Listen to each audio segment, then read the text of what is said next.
Don't take a step till God's in the scene. Let Him lead so your plans align. And be ready, He's working wonders unseen.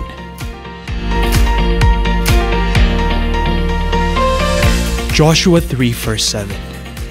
This day I will begin to magnify and exalt you in the sight of all Israel, so that they may know that just as I was with Moses, I will also be with you. He led Israel into the promised land. For sure, He will guide your path. The same God, then, now, and forevermore.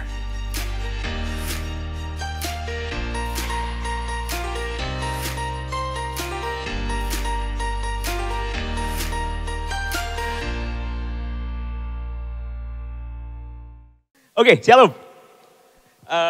Senang sekali hari ini ada kesempatan berbagi lagi kepada kita semua, di mana saya pun juga belajar banyak. Pertama saya minta maaf dulu, seharusnya saya datang awal untuk doa, akan tetapi hari ini banyak hal yang terjadi. Intinya ban saya bocor, intinya gitulah.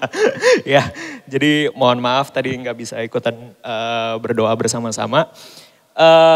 Dan kemudian yang berikutnya, hari ini saya juga kepengen bilang ke kita semua bahwa tahun ini dengan tema Life in Calling, dan kemudian dari bulan ke bulannya ada Next Chapter, ada Take a Stand, dan ada sekarang bulan ini ada Stepping into the Promise. Saya mau bilang saya secara pribadi belajar banyak banget, dan oleh karena itu saya berharap kita semua pun juga belajar banyak juga. Dan ini merupakan suatu tema yang menurut saya bahkan sangat penting dalam kehidupan bergereja. Namun spesifiknya hari ini itu sangat penting untuk kita pribadi per pribadi itu, orang per orang itu, ini akan jadi satu pembelajaran yang menurut saya sangat unik banget sih, sangat spesifik. Kenapa demikian? Karena, itu ngomong-ngomong judul khotbah hari ini ya, tapi ntar kita akan lihat. Karena gini, kenapa unik dan spesifik? Kalau misalnya kita membahas mengenai janji Tuhan, melangkah masuk ke dalam janjinya Tuhan ya. Nomor satu banget kalau saya sih ya, saya ngerasa saya orangnya lumayan kritis lah gitu. Sehingga dengan demikian ketika ada satu frase yang berkata melangkah masuk ke dalam janjinya Tuhan, nomor satu yang ada di pikiran saya adalah janji Tuhan yang mana? Kenapa itu harus kita pertanyakan? Karena di Alkitab itu ada banyak banget janji Tuhan. Ya, ada ribuan janji Tuhan. Dari berbagai, ya tergantung siapa teolog yang menafsirkan. Akan ada banyak versi, akan tetapi dari semua, ini ngomong-ngomong ini website-website terkenal lah ya. Dan ketika kalau kita ngecek sebetulnya ada berapa banyak sih janji Tuhan di Alkitab, ternyata ada ribuan, banyak banget. Ada yang bilang janji Tuhan ada 3.000, ada yang bilang janji Tuhan itu ada 5.000, ada yang bilang janji Tuhan itu ada 8.000 lebih. Dan menurut saya nggak aneh dan bisa jadi benar adanya, tergantung ngikutin tafsiran yang mana. Karena di Alkitab yang tebal itu ya memang janji Tuhan tuh ada banyak banget ya, seperti itu. Sehingga ketika ada satu frase bilang stepping into the promise, which God's promises are you referring to? Yang mana? Kita merujuk ke yang mana nih? Ada 8.000 janji lebih loh di Alkitab. Kita lagi merujuk ke yang mana? Oleh karena itu tadi saya bilang pembelajaran hari ini akan jadi pembelajaran yang penting banget, bukan hanya untuk kehidupan bergereja tapi orang per orang. Karena ini akan jadi sesuatu yang unik dan spesifik banget. 8.000 lebih, kita lagi ngomongin yang mana? Seperti itu. Ketika anggap aja seperti ini, Bapak Ibu teman-teman IFGF Crisis terkasih sekalian, anggap aja bayangkan saya dan Tia misalnya ya, kita sudah punya anak misalnya. Misal, ya belum. Misalnya kita sudah punya anak. Kemudian bayangkan saya sebagai seorang ayah, nggak ada masalah sama sekali soal keuangan. Kita bisa kasih anak kita apa yang kita mau. Misalnya seperti itu. Dan semoga demikian adanya. Amin. Nah, katakanlah kami punya 2 anak misalnya. Ya, dan kemudian 2 anak itu kemudian mulai beranjak dewasa, sudah mulai menjadi anak remaja, seperti banyak yang mungkin ngalamin di sini punya anak remaja, dan kemudian sudah mulai semakin dewasa.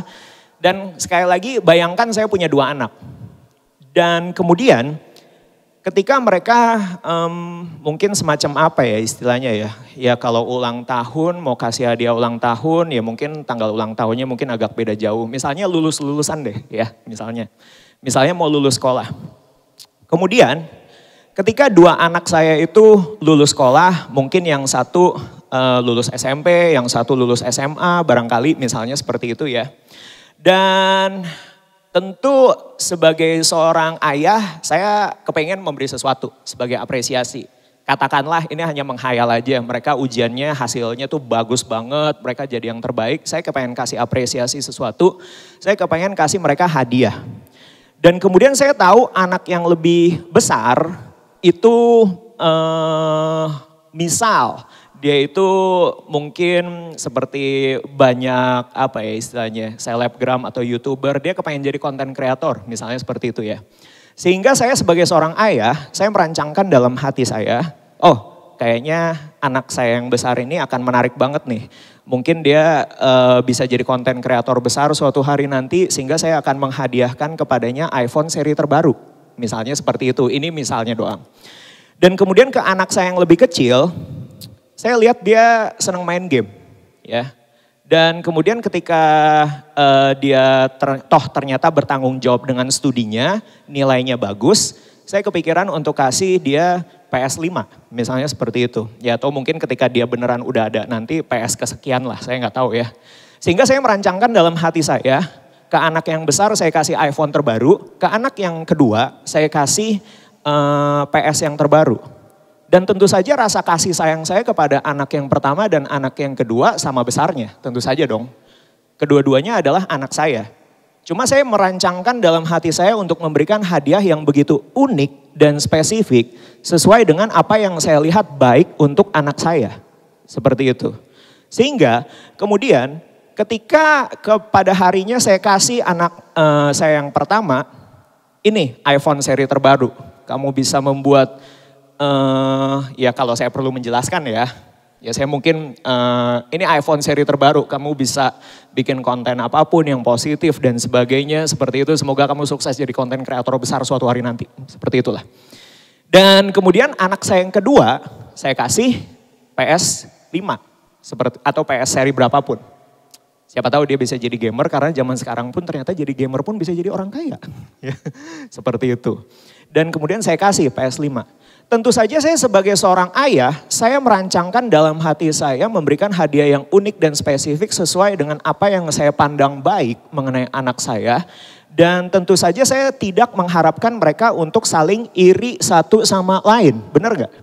Saya mengharapkan mereka untuk happy dengan apa yang saya kasih. Karena itu yang saya sebagai seorang ayah, saya lihat itu baik untuk mereka.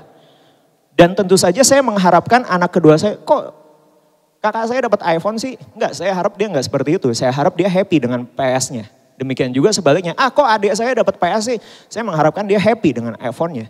Sehingga janji Tuhan yang ada 8.000 lebih tadi, itu bisa begitu unik dan spesifik bagi orang per orang dan tentu saja nggak tepat kalau misalnya kita saling iri-irian, misalnya seperti itu ya. Dan tentu saja nggak pas kalau misalnya kita mempertanyakan kenapa dia dapat ini, sementara saya harus menjalani hidup yang seperti ini. Nggak pas, karena Tuhan sudah merancangkan yang terbaik untuk kita. Dan kalau kita lihat di Alkitab, ngomong-ngomong tentu saja harapannya di tahun ini dengan tema Life in Calling, kita mudah-mudahan sudah selesai membaca kitab Yosua. Ya. Jadi ada satu ayat yang sangat terkenal di kitab Yosua yang kita tahu udah berkali-kali disebut. Yaitu kemanapun, kurang lebih lah ya. Manapun tanah yang kamu injak itu akan jadi milik kamu. Itu janji Tuhan terhadap Yosua. Dan tentu ini adalah janji Tuhan yang sangat menyenangkan bagi banyak orang Kristen. Sehingga bahkan ada, gimana ngomongnya ya.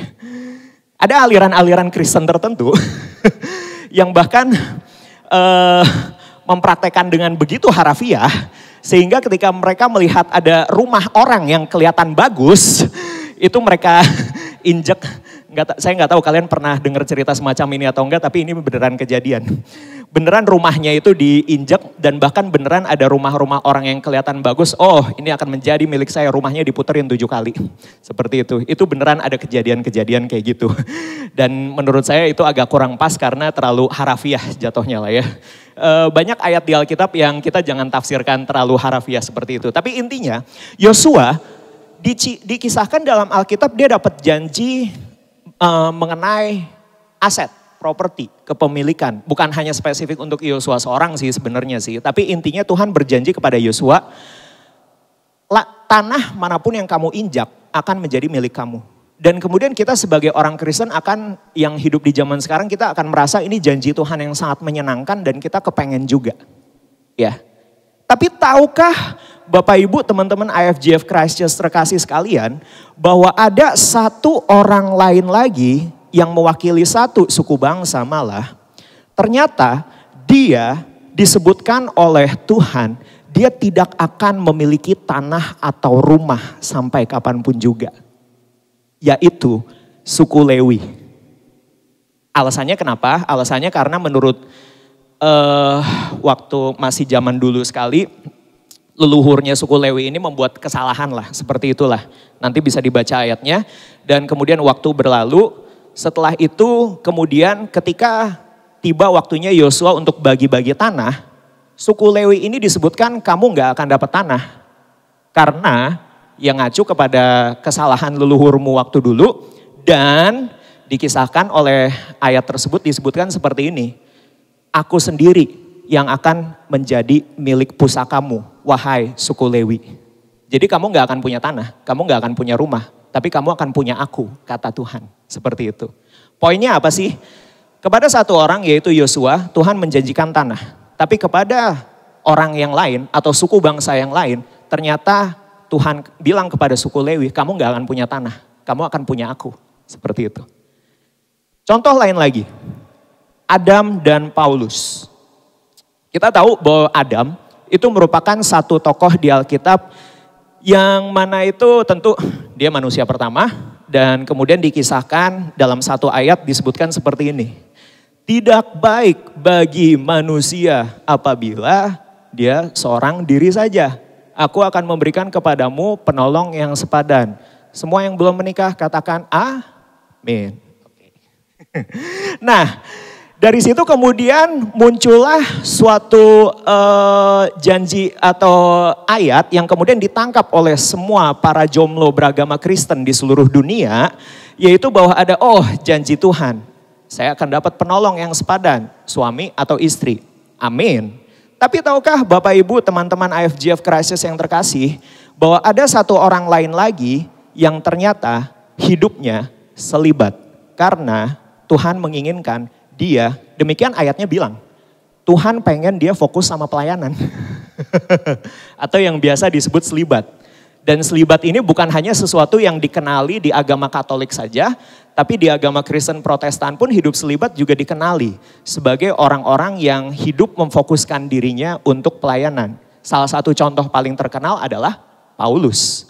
Jadi ketika kita bilang, Tuhan menjanjikan pasangan hidup, ya kepada Adam. Dan mungkin kepada begitu banyak manusia.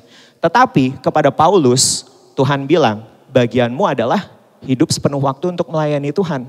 Yang artinya to the point kalau dibaca ayatnya, dia hidup seorang diri, tidak punya seorang istri. Dan kemudian kita lihat lagi, ayat yang lain lagi. Abraham. Di sini saya perhadapkan, ini bukan berarti Yosua berantem sama Lewi atau Adam berantem sama Paulus, enggak ya. Ini maksudnya kita lagi membandingkan kehidupan dari dua tokoh ini supaya kita bisa menarik benang merahnya. Nah, Abraham itu dikisahkan di ayat Alkitab yang saya tulis di atas itu. Abraham itu dijanjikan oleh Tuhan bahwa kamu tuh akan menerima berkat yang luar biasa besar. Padahal waktu itu tuh dia bahkan belum jadi suku bangsa, belum jadi keluarga besar, belum punya anak. Tapi Tuhan janjikan, kamu akan menerima berkat yang begitu besar sekali. Sampai-sampai seluruh bangsa yang ada di muka bumi itu akan kelimpahan berkat karena kamu Abraham. Seperti itu. Dan tentu saja ini terkait dengan berkat, pada kenyataannya memang terkait dengan berkat materi, berkat keuangan. Sehingga kemudian ketika janji Tuhan ini ditangkap oleh Abraham dan kemudian lahirlah generasi-generasi berikutnya, kita tahu bangsa Israel menjadi suku bangsa yang sangat besar. Akan tetapi terhadap tokoh yang lain lagi, Paulus, kita tahu bahwa Paulus itu dikisahkan sebagai seorang yang berusaha memenuhi penghidupannya sebagai tukang tenda. Akan tetapi di situ saya cantumkan satu ayat. Saya juga nggak tahu jelas, mungkin butuh istilahnya orang ahli sejarah dalam hal ini, orang yang benar-benar mendalami, bukan teologi sebenarnya, tapi mendalami sejarah sebenarnya apa yang terjadi saat itu. Yang jelas, ada satu periode dalam hidup Paulus, dia hidup dari donasi. Ayatnya tuh bahkan bilang seperti ini, aku tuh ngerasa nggak enak hidup kayak begini, aku pelayanan tapi aku nerima tunjangan dari jemaat. Ayatnya bilang gitu. Ya, nanti bisa dibaca di rumah. Aku tuh ngerasa nggak enak hidup kayak gini. Jadi kita tahu bahwa Paulus itu tuh hidup sebagai tukang tenda dan dia berusaha semaksimal mungkin untuk memenuhi penghidupannya. Akan tetapi ada satu fase hidupnya, saya nggak tahu, butuh ahli sejarah. Apakah mungkin usaha tendanya lagi nggak berjalan dengan baik atau kita nggak tahu apa yang terjadi. Tapi yang jelas kepada satu tokoh bernama Abraham, Tuhan janjikan, kamu akan diberkati begitu luar biasa sampai seluruh dunia ini kelimpahan berkat melalui kamu. Tapi kepada satu orang, hamba Tuhan yang lain bernama Paulus, yang mana menulis 2/3 isi dari perjanjian baru, malahan hidup dari donasi. Oleh karena itu ketika kita berbicara mengenai janji Tuhan, stepping into the promise, janji Tuhan mana yang sedang kita bicarakan? Karena itu bisa begitu unik dan spesifik kepada orang per orang. Ini kita hanya membahas beberapa contoh. Sementara di Alkitab ada 8.000 lebih janji. Nah, oleh karena itu tentu hari ini yang pengen kita belajar adalah kalau janji Tuhan itu bisa begitu unik dan spesifik dari orang per orang, lantas untuk saya apa? Janji Tuhan untuk saya tuh apa? Oke, saya udah ngerti Albert bahwa janji Tuhan tuh bisa begitu unik dan spesifik. Kalau gitu saya pengen tahu untuk saya tuh apa? Life in Calling, itulah tema kita tahun ini. Untuk saya apa? Saya pengen tahu janji Tuhan yang unik dan spesifik untuk saya itu apa. Kita akan coba belajar sama-sama. Nah, ini saya nggak akan bahas sama sekali, saya hanya akan sebutkan singkat aja. Dan ini mungkin sesuatu yang agak sulit untuk dicari ayatnya. Ya tentu saja dalam arti karena Alkitab yang kita pegang entah bahasa Indonesia atau bahasa Inggris ya, seperti itu. Nah, tapi saya mendorong apabila Bapak Ibu teman-teman Jemaat IFJF Christ yang terkasih penasaran mengenai apa yang saya omongin tadi, unik dan spesifik. Coba nanti di rumah bisa googling dan akan ada banyak sekali artikel Kristen mengenai hal ini. Logos dan rema. Jadi seperti ini, logos itu adalah hal yang sifatnya general, yang sifatnya umum. Contoh, jangan membunuh. Semua orang Kristen tentu nggak boleh membunuh, ya dong. Umum, logos, general. Kemudian jangan mencuri, jangan berzina, jangan bersaksi dusta. Demikian seterusnya, itu tentu hal yang orang Kristen harus praktekkan. Semua general berlaku umum. Akan tetapi ada juga hal-hal yang sifatnya unik dan spesifik yang dari tadi saya omongin. Dan itu biasa disebut dengan istilah rema. Kalau di gereja-gereja tuh biasa orang tuh sering ngomong seperti ini ya. Oh, saya lagi baca Alkitab kemudian saya merasa mendapat rema dari Tuhan. Pernah dengar atau pernah ngomong hal seperti itu barangkali ya. Kenapa Anda bilang, oh saya dapat rema dari Tuhan? Karena yang dapat Anda bukan orang lain. Itu spesifik untuk Anda, bukan untuk orang lain. Spesifik ya.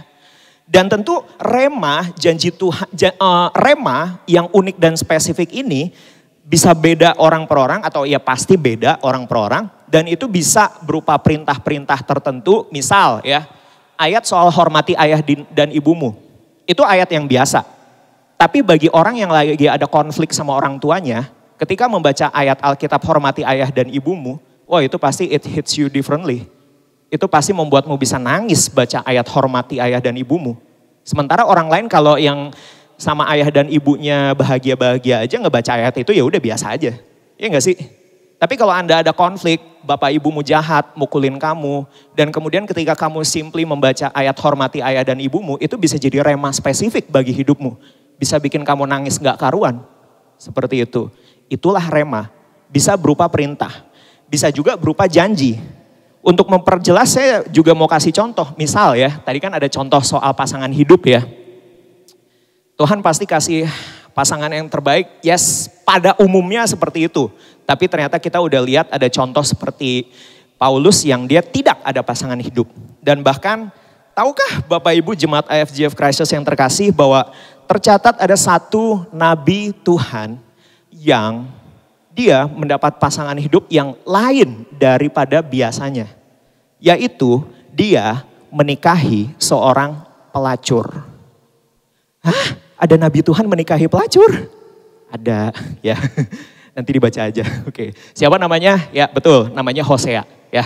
Siapa nama istrinya? Ya, betul, namanya Gomer. Hosea, nabi Tuhan dia nabi Tuhan yang lurus, benar, bukan nabi palsu, bukan nabi yang ngada-ngada, dia nabi Tuhan yang benar. Dan kemudian satu hari dia dapat rema, diperintahkan Tuhan spesifik untuk kamu nikahi Gomer. Karena setelah itu kehidupan kalian berdua akan menjadi percontohan. Aku akan memberikan pewahyuan kepada seluruh bangsa Israel. Seperti itulah kurang lebih lah. Jadi dari tadi yang saya omongin mengenai unik dan spesifik itu adalah ini.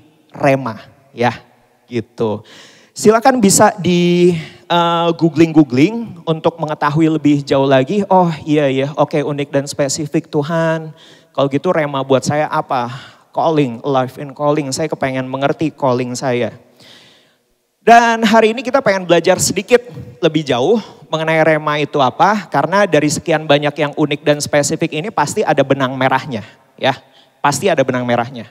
Benang merahnya itu yang saya kepengen ngajak kita belajar sama-sama pada hari ini. Mari kita baca sama-sama ayat yang ada di layar. 1, 2, 3. Dengan jalan itu, ia telah menganugerahkan kepada kita janji-janji yang berharga dan yang sangat besar. Supaya olehnya kamu boleh mengambil bagian dalam kodrat ilahi dan luput dari hawa nafsu duniawi yang membinasakan dunia. Mari kita berdoa. Bapa dalam surga, kami datang kepadamu. Sekarang kami sudah mengerti Tuhan bahwa Tuhan mempunyai panggilan yang unik dan spesifik untuk kami, orang per orang, antar gereja saja bisa berbeda. Dan bahkan di dalam gereja pun, di dalam satu gereja ini saja, di antara kami mungkin antar orang per orang bisa berbeda. Dan mungkin butuh pewahyuan lebih, butuh rema lebih untuk kami memahami apa janji Tuhan yang unik dan spesifik untuk masing-masing daripada kami. Akan tetapi hari ini kami sudah mau belajar untuk stepping into the promise. Kami mau melangkah sedikit lebih jauh, yaitu untuk memahami benang merahnya. Sebetulnya janji Tuhan unik dan spesifik itu untuk kami itu seperti apa sih yang membuat kami bisa sedikit lebih paham calling kami. Tuhan, bimbinglah kami dalam ibadah ini, biarlah firman ini menjadi rema bagi setiap daripada kami. Terima kasih ya Tuhan, dalam nama Yesus kami berdoa mengucap syukur. Amin. Baiklah. Benang merahnya ada di ayat ini. Janji Tuhan yang begitu berharga dan yang sangat besar itu bisa unik dan spesifik orang per orang, tapi ada benang merahnya. Kepada yang satu mungkin Tuhan mentakdirkan untuk jadi pengusaha besar yang memberkati begitu banyak orang seperti Abraham misalnya tadi. Tapi kepada orang yang lain mungkin Tuhan mentakdirkan dia untuk menjadi misionaris di pedalaman. Hidup mungkin tidak seenak orang di kota. Bahkan untuk bertahan hidup saja mungkin butuh donasi dari kota besar. Tapi demikianlah janji Tuhan yang begitu unik dan spesifik itu. Tidak semua orang ditakdirkan untuk jadi pengusaha besar. Tidak semua orang ditakdirkan untuk hidup menderita di pedalaman juga. Tidak semua orang ditakdirkan untuk hal yang sama. Akan tetapi ada benang merahnya. Benang merahnya itu adalah Apapun janji Tuhan yang Anda rasa Tuhan menginginkan Anda untuk melakukan seperti ini, untuk hidup seperti ini, benang merahnya itu ada di layar. Benang merahnya adalah luput dari hawa nafsu yang membinasakan dunia. Jadi begini, sering sekali kita tuh merasa, oh Tuhan kepengen saya, ini paling umum, ini paling klasik nih.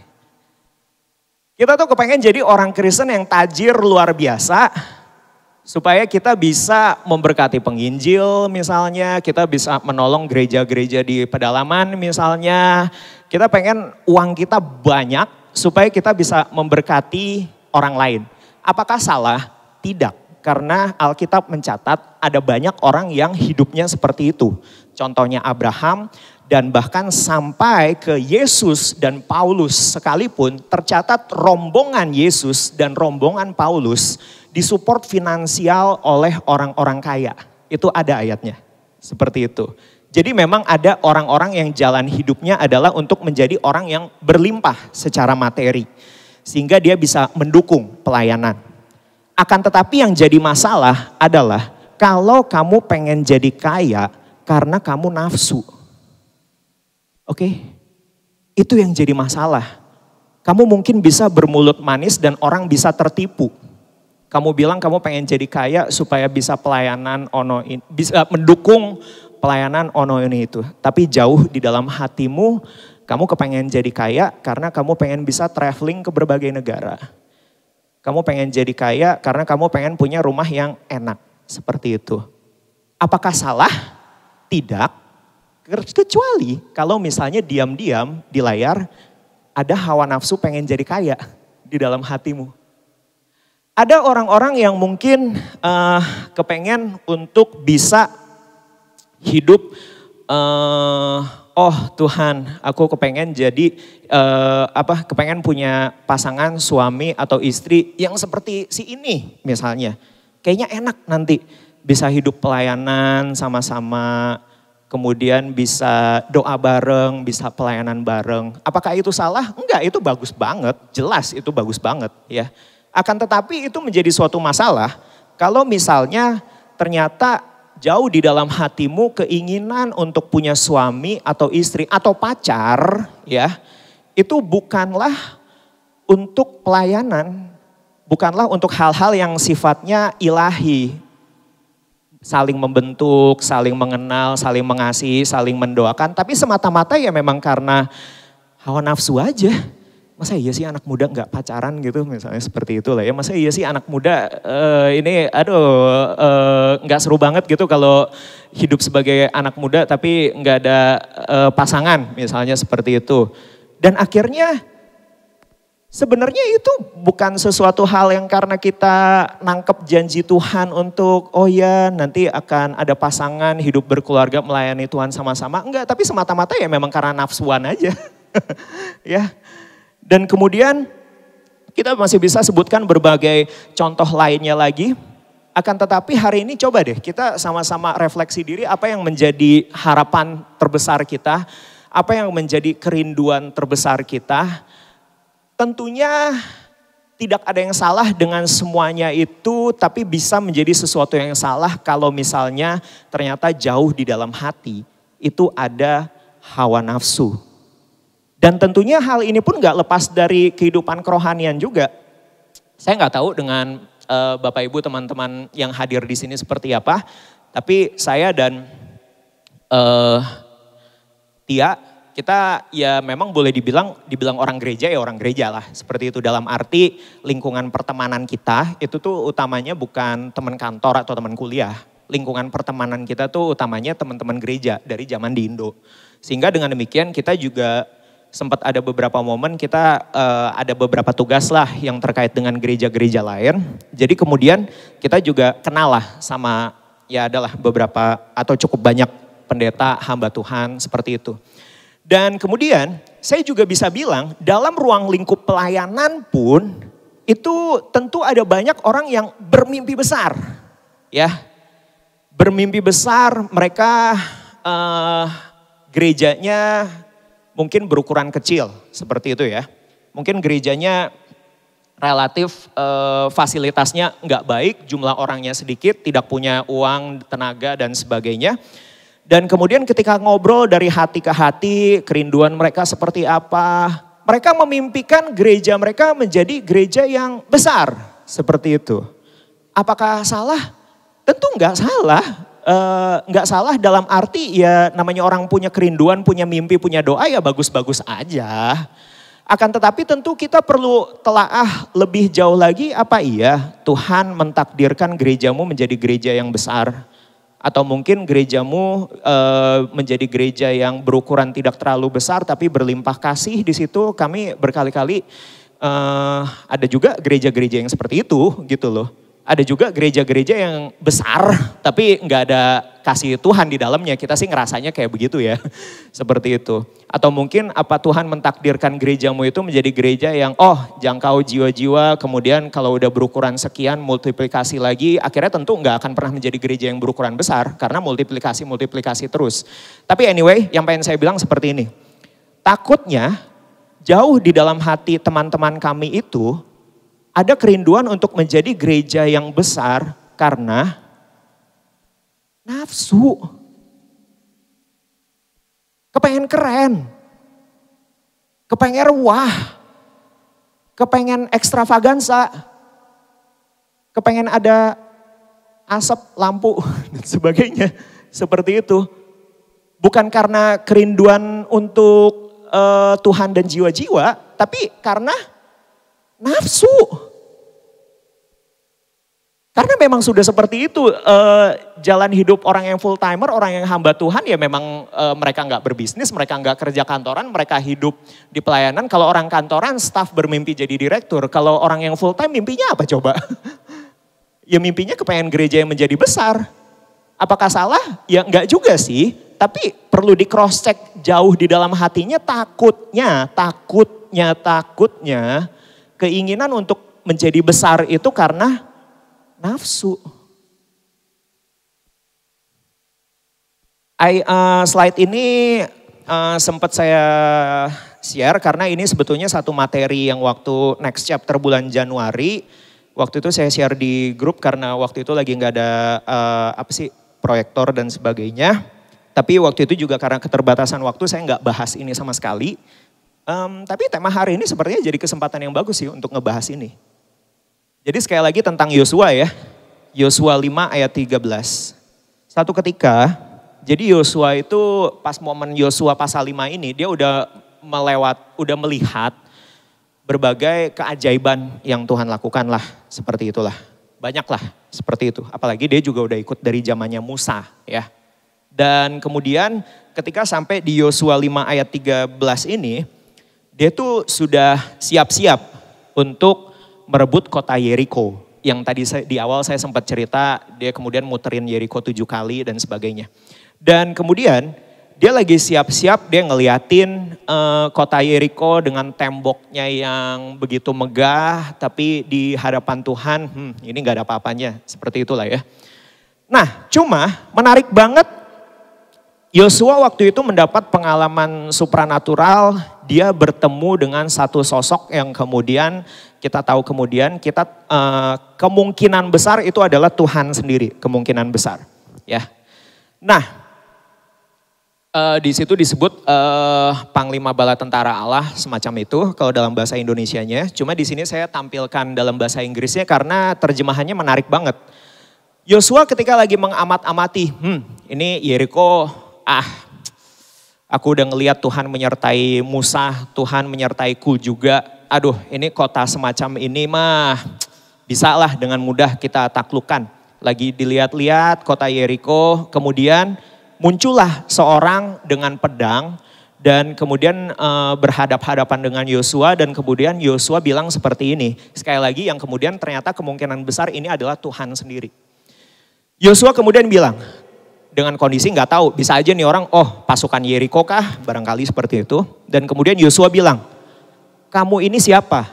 Kamu itu teman saya atau lawan saya? Apakah kamu ada bersama-sama dengan kami atau kamu bersama-sama dengan orang Yeriko? friends or foe. Nah, dan kemudian menarik banget jawabannya seperti ini. Jawaban Tuhan, neither. Aku bukan teman kamu Yosua, aku juga bukan temannya orang Yeriko. Jawaban yang sangat menakutkan. Dan di sini kita perlu telaah benar-benar berbagai lagu atau ayat. Makanya Rema tuh unik dan spesifik. Benar ada lagu dan ada ayat yang bilang, bila Allah ada bersamaku, siapa jadi lawanku? Kata pertamanya apa? Bila. Artinya bila apa? Kalau, ya. Bisa iya sih. Kalau benar Tuhan bersamamu, saya nggak ada lawan lah. Ya kalau enggak. Kita tuh orang Kristen tuh suka kegeeran. Tuhan ada bersama kita. Yakin. Dan ayat ini berkata bahwa Tuhan bilang sama Yosua, aku bukan teman kamu. Dan aku juga bukan temannya lawanmu. Jawaban yang sangat menakutkan. Dan tentu jawaban itu pun gak heran membuat Yosua tersungkur menyembah. Karena jawaban itu sangat menakutkan. Yosua tersungkur menyembah dan kemudian berkata, Tuhan, pesan apa yang kamu punya untuk aku, hambamu ini? Aku akan nurut. Gak ada tuh ceritanya, Daddy Jesus. Yang so akrab sama Tuhan gitu ya. Ini kondisi yang sangat menakutkan. Menakutkan banget. Ngelihat Tuhan, Tuhan kamu bersama kami kan? Enggak, serem banget. Hari ini Bapak Ibu teman-teman IFGF Crisis yang terkasih, mungkin ada beberapa di antara kita yang sedang ada di persimpangan jalan atau mungkin ada juga yang sedang menikmati momen-momen ini. Persimpangan jalannya masih akan di tahun-tahun yang akan datang. Persimpangan jalan seperti apa? Mungkin akan ada yang tinggal lama di Crisis, mungkin ada yang tinggal sebentar saja di Crisis. Mungkin ada yang perlu memutuskan banyak hal dalam waktu dekat terkait pernikahan atau terkait pacaran. Mungkin baru ada yang ditembak, ya seperti itulah ya. Mungkin ada yang baru dapat penawaran kerja atau ada yang lagi nyari-nyari kerja. Mungkin ada yang lagi ada di persimpangan berbisnis atau jadi karyawan atau bahkan jadi full timer. Mungkin dalam persimpangan-persimpangan jalan itu pun begitu banyak suara. Senior pastor bilang begini, kakak rohani bilang begini, orang tua bilang begini, suami atau istri bilang begini, dan semua menjadi kebisingan di dalam kepalamu. Tapi ketahuilah di saat-saat seperti itu, segala omongan pendeta, kakak rohani, mentor, teman, suami atau istri bahkan, orang tua, sesungguhnya itu semua nggak berarti karena di momen-momen seperti itu, sebagaimana Yosua berhadap-hadapan dengan Tuhan Allah semesta alam, sesungguhnya di persimpangan hidup seperti itu hanya antara kamu dengan Tuhan. Memang pada kenyataannya advice, nasihat dan sebagainya perlu kita terima. Akan tetapi tentu kalau kamu salah jalan, kamu nggak bisa nyalahin siapa-siapa juga. Oleh karena itu ini semata-mata antara engkau dengan Tuhanmu. Dan hal terbaik yang bisa kita lakukan adalah, Tuhan, what message does my Lord have for his servant? Apa yang engkau mau aku lakukan? Nah, untuk mengaitkan dengan hawa nafsu perlu saya ingatkan bahwa di sini Yosua sedang ada dalam kepercayaan diri yang sangat besar. Karena dia sudah melewati berbagai mujizat, dia melihat bahwa ini tembok Yeriko nggak ada apa-apanya lah seperti itu. Sehingga dia cuma melihat, ada banyak tafsiran mengenai ayat ini, tapi ada satu tafsiran yang saya suka bahwa Yosua kemungkinan besar sedang melihat tembok Yeriko ini dengan cuma begini doang gampang lah, semacam itulah seperti itu.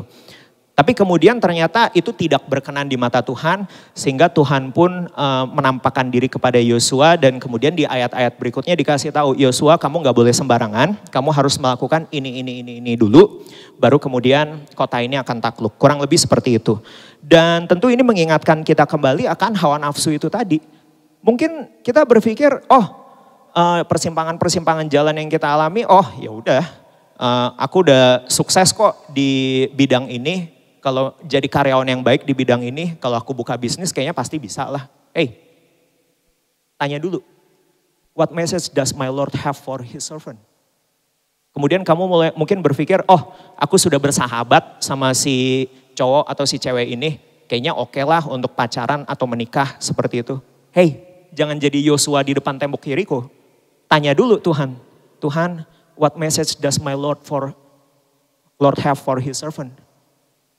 Dan mungkin kamu berpikir, oh ini bisa lah, begini doang, aku gak bakal gagal. Hey, itu nafsu. Tanya Tuhan dulu, ya. Oleh karena itu, benang merah dari setiap janji Tuhan atau rema yang unik dan spesifik untuk kita semua orang per orang adalah pastikan gak ada nafsu di dalamnya. Ya mungkin emang susah sih, tapi maksudnya ya cross check aja dalam doa saat teduh. Takutnya kamu pengen melangkah tuh cuma karena nafsu doang. Ya. Dan kemudian benang merah yang kedua, jadi benang merah yang pertama adalah pastikan itu bukan hawa nafsu. Dan kemudian benang merah yang kedua, sebetulnya ini kayak lawan katanya saja, tapi ada makna yang lebih dalam menurut saya. Benang merah yang kedua adalah pastikan itu adalah sesuatu yang ilahi. Nah maksudnya ilahi itu kayak gimana nih? Ngomong-ngomong saya info dulu. Seperti biasa kalau saya yang khotbah ya ada ayat yang perlu Anda baca. Dan ini memang seluruh perikopnya ya. Jadi nggak nyomot dari yang lain, untuk hari ini nyomot dari sini. Bacalah di rumah 2 Petrus 1 ayat 1 sampai 21. Karena itu benar-benar keren banget untuk alive in calling. Keren banget untuk stepping into promise ya. Nah balik lagi. Jadi benang merah yang pertama itu adalah jangan sampai itu karena nafsu. Benang merah yang kedua adalah pastikan itu ilahi. Ilahi maksudnya kayak gimana? 2 Petrus 1 ayat 1 sampai 21 di ayat 17-nya itu bilang gini. Kami menyaksikan bagaimana ia, yaitu Yesus ya, menerima kehormatan dan kemuliaan dari Allah Bapa ketika datang kepadanya suara dari Yang Maha Mulia yang mengatakan, inilah anak yang kukasihi, kepadanya lah aku berkenan. Ini adalah pemandangan yang sangat luar biasa waktu Petrus diajak naik ke gunung dan kemudian Yesus, apa sih istilahnya, transfigurasi atau apalah gitu. Pokoknya ada kemuliaan Tuhan, ada Musa dan Elia di situ seperti itu. Dan itu menjadi satu momen yang sangat luar biasa dan sangat ilahi bagi kehidupan Petrus. Dan tentu saja kita di tempat ini selagi kita masih hidup di dunia, kita mungkin gak akan pernah mengalami hal seperti yang Petrus alamin. Tapi coba lihat ayatnya bilang begini, ayat yang atas ya, janji-janji yang berharga dan yang sangat besar itu, supaya olehnya kamu boleh apa? Mengambil bagian dalam hal ilahi itu, mengambil bagian dalam kodrat ilahi. Baca perikopnya secara keseluruhan ya, tapi inilah janji yang berharga dan sangat besar itu. Yaitu supaya kamu boleh ngambil bagian dalam hal ilahi itu. Dibilangnya ngambil bagian karena Petrus pun udah tahu, ya itu kan kejadian di masa lalu kan. Yesus bersama Musa dan Elia ada kemuliaan Tuhan seperti itu. Kita nggak hadir di situ, kita nggak akan bisa ngalamin itu. Tapi ayat ini bilang kita bisa ngambil bagian.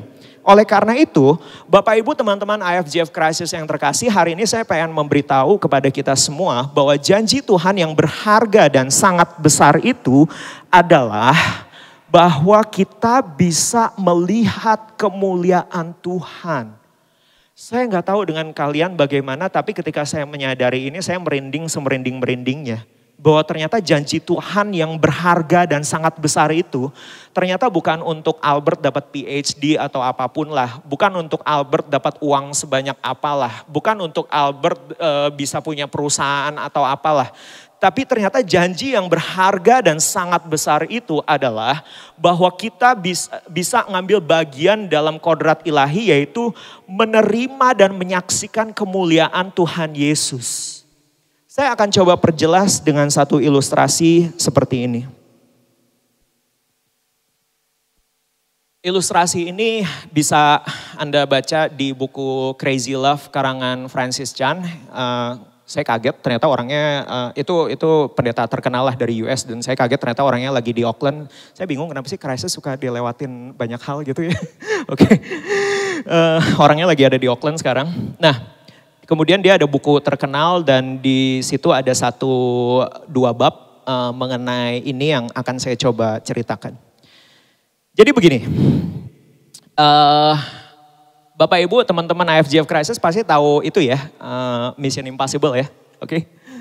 Mission Impossible, kalau misalnya di film itu Mission Impossible ya, kita tuh kalau nonton itu tuh apa sih yang kita harapkan?